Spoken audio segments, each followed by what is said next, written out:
first look event. We're pre-alpha, so we're rolling out some of the new features for Skate 2.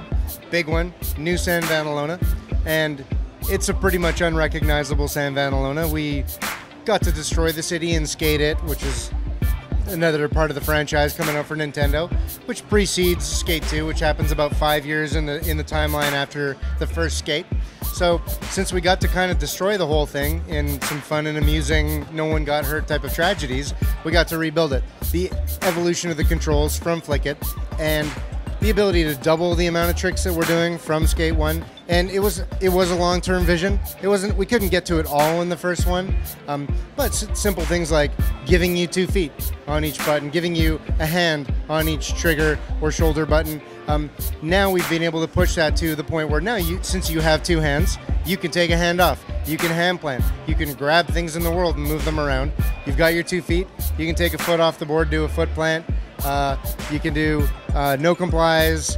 You know, you can take both feet off and do a hippie jump. In fact, you can get off the board altogether and run around, which opens up a lot of different possibilities in the game. So now that you can move a ramp into the street, or maybe to the bottom of a hill where you can get some crazy speed and hit it, we're going to put more things for you to do, more places for you to get to. It opens up a whole new world of puzzle solving in terms of even just getting to a challenge may be a challenge in and of itself before you even do it.